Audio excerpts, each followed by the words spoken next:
महाराज जी राधे राधे। महाराज जी आपके प्रवचन सुनते हुए मुझे 1 साल हो गया है और सच मानिए मेरी जिंदगी ही बदल गई महाराज जी। बस एक ही प्रश्न मेरे दिल में रहता है महाराज जी, मैं आज अगर अच्छे परिवार में हूँ तो माँ भवानी की कृपा से हूँ। महाराज जी मेरी माता जी राम नाम लेती हैं और मैं जब से आपको फॉलो कर रही हूँ तब से राधा राधा करती हूँ, पर दिल नहीं मानता माँ भवानी के नाम को छोड़ने का। महाराज जी मेरा रास्ता आगे का दिखाइए, मैं कैसे करूँ दोनों तीनों मार्गों पे। से आप 2-3 मार्ग क्यों समझ रहे हैं? भगवती अम्बा जो है ना, हमारी श्री जी के अंश से हैं। जितनी भी दिव्य शक्तियां सब लाडली जी के एक अंश से प्रकाशित हैं। प्रेमणासन मधुरोज्ज्वल से हृदय श्रृंगार लीला कला वैचित्री परमावधिर भगवता। जितनी भी भागवतिक शक्ति है सब लाडली जी के अंश से हैं। सबके अंशी लाडली जी हैं। तो जगदम्बा कृपा किए तो राधा राधा नाम में प्रीति, राधा राधा नाम जपने का मन हो रहा है। राधा नाम तो ऐसा है कि भगवान श्री हरि भी जपते हैं, हरि रसना राधा राधा रट। तो मुझे लगता है जब हम किसी देवी शक्ति की आराधना करते हैं तो हमको उसका फल मिलता है।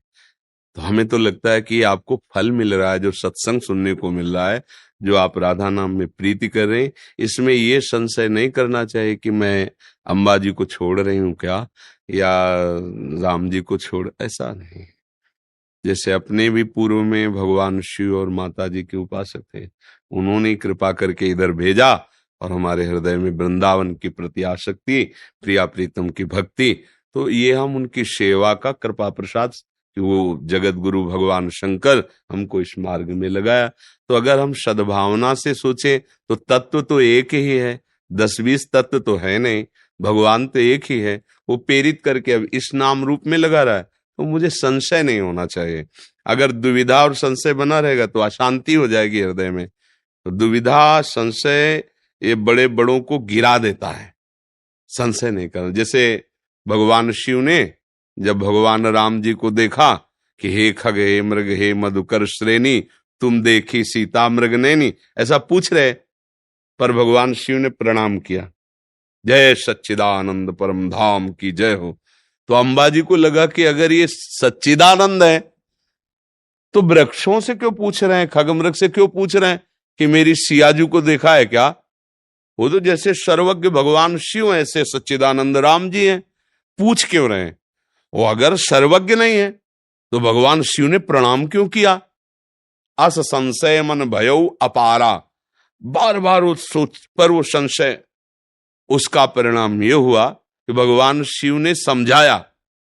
एक तो प्राणपति हैं और जगत गुरु हैं, फिर भी संशय निवृत्त नहीं हुआ तो कहा जाओ परीक्षा ले लो, जाके तुम्हारा संशय रखना ठीक नहीं, परीक्षा ले लो। तो भगवती जी ने सोचा कि सीता जी की खोज कर रहे हैं, अगर मैं सीता जी का रूप रख लूं तो एकदम कहेंगे हाँ सीते मिल गई, और अगर प्रभु हैं तो जान जाएंगे। तो सीता रूप रख के ऐसे जीव झाड़ियों से प्रकट हुई। तो भगवान राम ने कहा, चक्रवर्ती सम्राट महाराज दशरथ के पुत्र राम, हे अम्बा तुम्हें प्रणाम कर। वो तो कांप गई एक दृष्टि में सीधे, ये नहीं कहा कि सीता मिल गई, उन्होंने कहा हे अम्बा, और भगवान शिव को छोड़कर आप अकेली इस रूप में, वो कांप गई। अब जब लौट के गई तो भगवान शिव ने कहा परीक्षा लिया, तो डर गई। अब संशय से झूठ प्रकट हो गया, उन्होंने झूठ कह दिया, कछु न परीक्षा लीन गोसाई, मैंने कोई परीक्षा नहीं ली। भगवान ने कहा ऐसा कैसे हो सकता है, मैंने समझाया तुम्हें समझ में नहीं आई, और परीक्षा के लिए तुम गई और कोई परीक्षा ली नहीं। तब देखो शंकर धरि ध्याना, सती जो चरित कीन सब जाना, तो शिव संकल्प कीन मन माही, यही तन भेंट सती। अब देखो अंततो गत्वा भगवती सती जी को अपने पिता की यज्ञ में जाकर शरीर को स्वाहा करना पड़ा।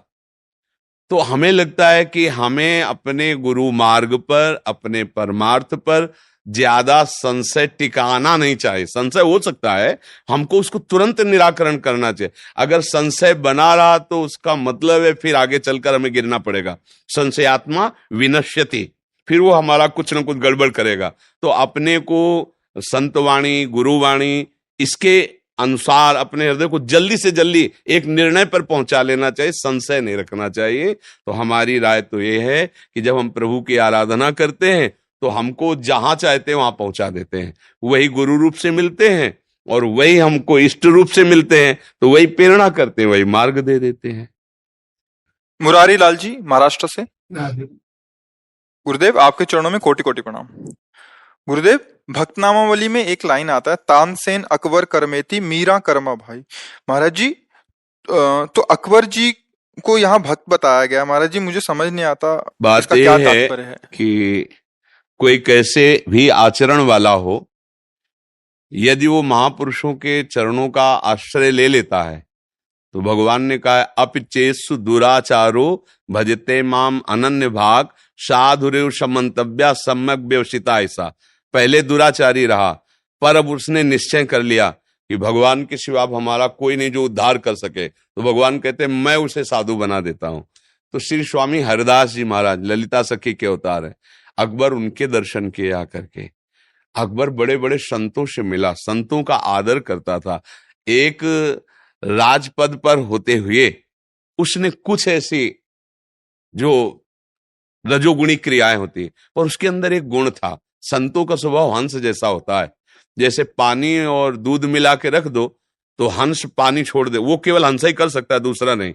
दूध में पानी मिला दो तो हंस का कार्य है कि वो दूध पी लेगा और पानी छोड़ देगा। तो हमारे जो संत महापुरुष जिन्होंने नामावली लिखी, तो उन्होंने देखा उसमें एक महान सद्गुण, हमारे भारतीय संतों का आदर करना।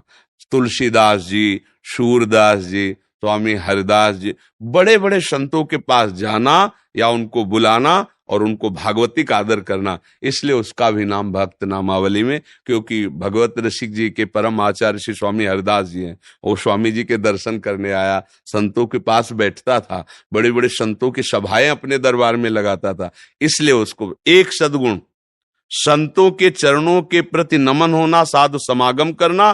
तो साधु जैसे लोहिया गड़ासा है और वो पशुओं को काटता है, उसमें कोई सद्गुण नहीं, कोई पूज्य नहीं, पर पारस से छू जाए तो सोना बन जाएगा। वो पारस ये नहीं देखेगी कि इससे सत्कर्म किया हुआ लोहा है या असत्कर्म किया हुआ लोहा है, उसका गुण है छूते ही उसे सोना बना देना। ऐसे साधु समागम, जो संत समागम है, उसका फल है भगवान की प्राप्ति करा देना। बड़े भाग पाइब सत्संगा, बिनय प्रयास होई भवभंगा। तो एक कसाई के घर का गड़ासा रहा है या पंडित जी के घर की हवन स्थली रही है, पारस नहीं देखती, दोनों को छूते। सूरदास जी ने लिखा है, पारस गुण अवगुण नहीं चितवत, कंचन करत खरो, प्रभु जी मेरे अवगुण चित न धरो। कोई कितना भी अवगुणी हो, यदि वो संतों का आदर करने लगा और संत समागम करने लगा तो निश्चित भगवान उसको प्राप्त होते हैं, भगवान की प्रसन्नता प्राप्त होती। बहुत से ऐसे महापुरुषों के नाम आते हैं जो पहले सही आचरणों में नहीं थे, बाद में साधु समागम से वो महात्मा बन गए, वो संत बन गए, तो उसी पद्धति में उसका नाम लिया जाता है। श्यामा दासी जी नागपुर से। राधे राधे श्री गुरुदेव भगवान आपके चरणों में कोटि कोटि प्रणाम। महाराज जी, हमारे इष्ट स्वामी हरिदास जी महाराज हैं। महाराज जी, हमारा उनके प्रति अत्यधिक प्रेम कैसे बढ़े? नाम जप, कुंज विहारी श्री हरिदास, कुंज विहारी श्री हरिदास, आसक्ति हो जाएगी। जिभ्या से निरंतर रटो, जो स्वामी जी के परिकर रटते हैं, श्यामा प्यारी कुंज विहारी श्री हरिदास दुलारी, श्यामा प्यारी कुंज विहारी श्री हरिदास, कुंज विहारी श्री हरिदास, प्रेम ही प्रेम हृदय में हो जाएगा। गलत आचरण न होने पावे, सात्विक भोजन हो और संत समागम हो, नाम जप हो, बस हो गया, इतने भी बेड़ा पार हो जाएगा, देख लेना। संजीव जी न्यूजीलैंड से। गुरुदेव आपके चरणों में अनंत कोटि दंडवत प्रणाम। सदगुरुदेव भगवान, विदेश में जहाज से थोड़ा सा यमुना जल ले जा सकते हैं क्या? थोड़ा सा नहीं, जितना ले जा सकते उतना ले जाओ, और जब आप कमी होने लगे तो उसमें निर्मल जल मिला दो। हम लोग बार बार तो यहाँ आ नहीं सकते, ना दूर हो ना, तो हम तो प्रार्थना करेंगे कि राधा कुंड का, मानसरोवर का, मानसी गंगा का एक शीशी में वो भी ले जाओ। ये हमारे ब्रज का जो जल है, इसकी समानता त्रिभुवन में कोई तीर्थ नहीं कर सकता। क्योंकि साक्षात प्रियालाल इन कुंडों में खेले हैं और बड़े बड़े महाभागवतों का इसमें चरणामृत है कुंडों में। तो कुंडों का जल ले जाओ, यमुना जी का जल ले जाओ, जहां कब होने लगे तो उसमें और पानी मिला लो, जब ऐसा लगे कि अब जल चलना है तो आ जाओ फिर ले जाओ। तो वहां रहते हुए भी आपको अधूरा जीवन नहीं लगेगा। रोज इधर का अमृत जल आचमन करो, रज लगाओ और इधर का चिंतन करो, नाम जप करो, तो दूर देश में रहते हुए भी आप यहाँ ही वास कर रहे हैं। सब कोई बराबर थोड़ी यहाँ वास कर सकता है, तो सबको फल कैसे मिलेगा? वही वो जो वास करने वाले को फल मिल रहा है वही फल सबको कैसे मिलेगा? क्योंकि सबको यहाँ रह भी नहीं सकता ना, मतलब सब आज कैसे रह पाएंगे? सब कोई रह पाएगा क्या? नहीं रह पाएगा। तो कैसे रहा जाए? ऐसे रहा जाए तो आप जहां हो वहीं से आपको वृंदावन घसीट लेगा। मान लो शरीर वहीं पूरा हो गया तो आप वृंदावन आओगे। हमारा भारतीय सैनिक किसी भी देश में गया हो सरकार से प्रेरित होकर तो आएगा कहाँ? तिरंगे में ही तो आएगा यहीं। तो फिर हमारी अलवेली सरकार के हो, शरणागत हो, उनका आश्रय लिए हो, कहीं भी छूटे आओगे कहाँ? सरकारी हुक्म से तुम यहीं आओगे, बाहर की नहीं। तो बस ऐसे सेवन करें। मैं वृंदावन का हूँ, अंदर से निष्ठा रखें, प्यारी जू का दास हूँ और यहाँ का रज और चरणामृत और नाम और मंत्र उपासना कहीं भी रहो विश्व में, सारा विश्व हमारे भगवान का ही, तो सकल भूमि गोपाल की तामे अटक कहा, खूब नाम जप करो, ले जाओ। पर जब जल लो तो कपड़ा पात्र में से बांध करके फिर डुबो, क्योंकि कोई जीव तो फिर वो कपड़ा ऐसे उसी में धो दिया तो जल तो आ गया। अगर कोई जीव है तो ये वृंदावन का वृंदावन में रह गया, उस मान लो उसको हम तो समझ रहे हो। पहले पात्र में जैसे लोटा है कोई पात्र, उसमें ऐसा महीन कपड़ा लगा दिया और ऐसे तो भर गया, ऊपर कपड़ा हटाया तो जो भी जीव जंतु है उसी में से छोड़ दिए। ये ब्रज धाम है। यहाँ का एक कीड़ा भी जो है ना, वो बहुत बड़ा महान तपस्वी है, तब यहाँ आके कीड़ा बना है। वो श्रीपाद प्रबोधानंद जी ने प्रार्थना की वृंदावन शतक में कि प्रभु मुझे कभी वृंदावन की नाली का कीड़ा बना दो, पर वृंदावन के बाहर ब्रह्मा भी मत बनाना, यहाँ को मुझे नाली का कीड़ा बना दो। उनको इतना प्रेम वृंदावन से है। तो ये सब प्रेमी जन है, यहाँ के पशु पक्षी सब। तो ज्यादा कोशिश करे कि यहाँ से कोई ऐसा जीव हमारे हाँ बाहर से आ जाए, यहाँ से ना जाए। बड़ा भाग्य है जो यहाँ का जीव बनाया करके। अनीता द्विवेदी जी। राधा वल्लभ श्री देव। महाराज जी आपके चरणों में दंडवत प्रणाम।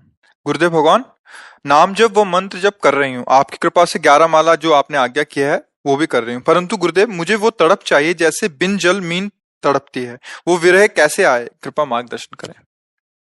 जैसे खाली स्थान पर वायु दीपक जला के रख दो, वायु रहित स्थान जहां झोंका न लगे, तो एक तार नहीं चलता एकदम ऐसे। जब भजन चलने लगेगा एक तार, उसे कहते हैं संस्कृत में अव्यावृत भजनात्। देवर्षि नारद जी ने लिखा है अखंड स्मृति। फिर आ जाएगा इधर छिन छिन रुदन करंत, छिन गावत आनंद भरी, छिन छिन हार हसंत, यह जो कृपा। बैठे बैठे रोना आने लगेगा एकदम, इतने दिन हुए प्रभु मिले नहीं। रोते रोते विकल हुआ देख रहा है प्रभु सामने खड़े, मस्ती आ गई, नृत्य कर रहा है, गान कर रहा है, वो एक दिव्य आ जाती है दशा। पहले ये कोशिश करो, ये माला गिनती इनकी कोई परवाह नहीं, पहले अखंड तैल धारावत भजन, निरंतर भजन चलना चाहिए। गूंज रहा है अंदर भजन, फिर आगे कुछ पूछने की जरूरत नहीं पड़ेगी, सब आ जाएगा। पहले हम भजन पर ध्यान दे, जगने से लेकर सोने तक, और जब तक मृत्यु न हो जाए तब तक हमारा एक ही कार्य है, प्रभु का चिंतन करते हुए भजन करते हुए कार्य व्यवहार करो। ऐसा नहीं कि व्यवहार एकदम ऐसे बैठे। ये जिनकी धारणा ना कि वो काम करने में नाम छूट जाते हैं, अभ्यास के कमजोर हैं। ठीक अभ्यास करो तो हर कार्य करते हुए भजन होगा। भजन करो निरंतर तो दशाएं आ जाएंगी। फिर एक दशा ऐसी भी आती है, कोई चाह नहीं रह जाती, न भगवान की चाह न संसार की चाह, कोई चाह ही नहीं। जा ही न चाही कबहू कछु, कुछ चाह नहीं रहे। क्यों? जिनको ढूंढा तो मिल गए, अब वो खेल रहे। अब जो हम ढूंढने वाले तो बचे ही नहीं, तो चाहे नहीं रह गए। समझ पा रहे हो?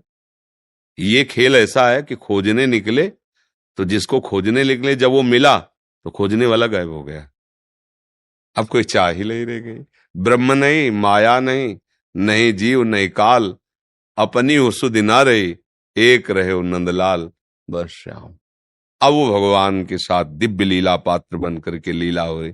पहले हम भजन पर ध्यान दें कि हमारा निरंतर भजन चलने लगे, हमारे दिमाग में प्रभु के सिवा कुछ आवे ना, तब आगे की उन्नति ये आती है लक्षण। अभी तो बहुत कुछ दिमाग में है, अभी तो हम भजन कर रहे हैं, ये भी तो जाना है। हम भजन कर रहे हैं, ये भी जाना है, ये भी लय हो जाएगा। केवल भजन ही भजन रह जाएगा, करता नहीं रह जाएगा। जब करता नहीं रहेगा तब ये स्फुरित होता है।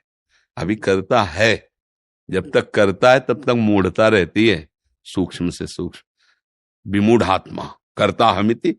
हाँ, वो जब होता आएगा, करता से होता हो रहा है।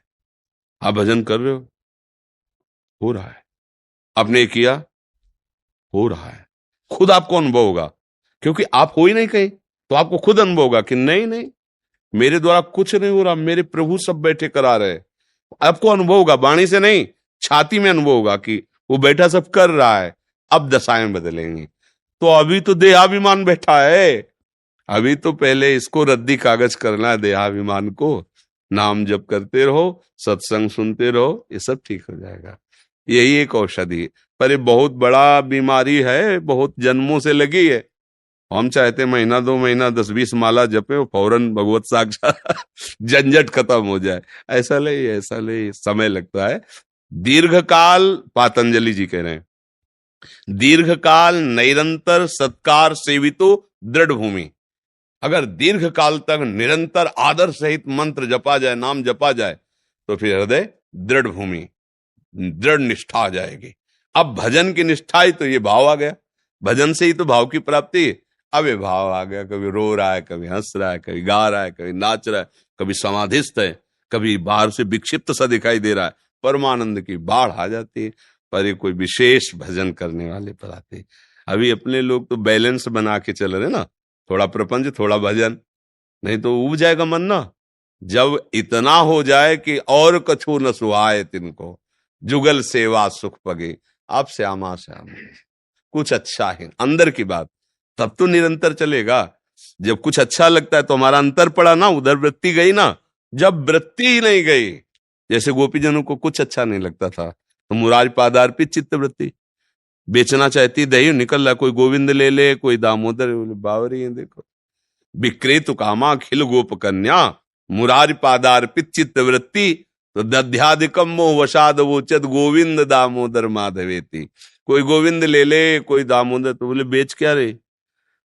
भावना करती कि बेच रहे दही, कहूं मैं दही, पर कहे तो कैसे कहे, जबान में तो कृष्ण बैठ गए, हृदय में तो शामले सरकार का अधिकार हो गया है। ही में न जान पर कान है कि प्राण है, प्राण भय कान में, कान भय प्राण में, ही में न जान पर कान है, तब ये स्थिति आती है। इसलिए खूब भजन करो। जी, कुछ भक्तों ने आपके श्रीमुख से नाम चाहा है। हाँ, हम तो राधा वल्लभ श्री हरिवंश जपते हैं, राधा राधा जपते हैं। आपको जो प्रिय लगे खूब नाम जप करो, कैसी भी परिस्थिति हो भगवान की शरण में रहो, अंदर से भाव रखो, हे नाथ मैं आपके। हमने जीवन की बात बता रहे हैं, ऐसे ऐसे मन ने परिस्थितियां रची कि घबरा गए कि अब इस पर कैसे विजय पाए।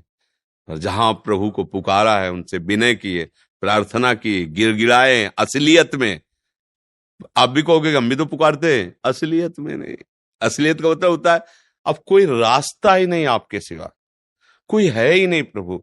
आर्तवाद, आप बचाए तो बचाए, नहीं तो गए, तो ऐसे बचा लिया है, ऐसे दिखाई दिया कि भगवान बचा ले।